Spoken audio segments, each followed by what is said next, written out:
Continuamos, amigos, con más de ideas para el debate y les recordamos que conversamos esta noche con el profesor Rafael Antolínez, economista y profesor de la UCB. Dejamos pendiente el segmento anterior, profesor, una comparación que nos iba a hacer con respecto a lo que ocurrió en nuestro país con la cuota balón. Claro, la cuota balón es un ejemplo emblemático de lo que pueden hacer los consumidores cuando se organizan y cuando actúan en pro de un proyecto, de un propósito muy particular, y tienen además los mecanismos del Estado usados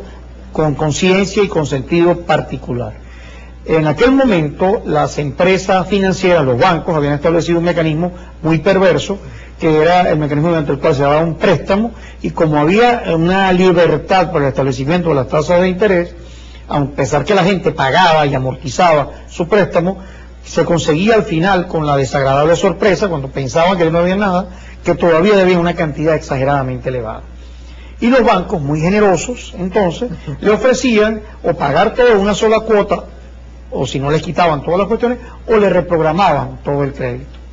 Frente a este mecanismo de expoliación, de sustracción de manera absolutamente ilegal, se levantó una organización de consumidores. Recuerdo a un número importante de personas que trabajaron porque eran usuarios compradores de vehículos o usuarios compradores de otra serie de rubros, y esas personas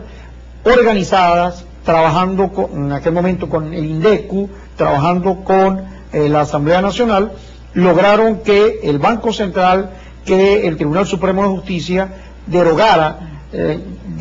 relevara lo absolutamente ilegal de esas medidas, y se estableciera entonces a la banca la obligación de devolver los dineros que de manera ilegal habían cobrado. ¿Eso puede ocurrir ahora, profesor, en Pero este momento con el IPC? Es lo que debiera ocurrir efectivamente. O sea, el llamado que se le hace al consumidor es que recuerde que su fortaleza no radica en la cantidad, como decía yo, en el número importante de consumidores que hay, porque todos tienen intereses diferentes, todos tienen maneras de percibir la realidad diferente.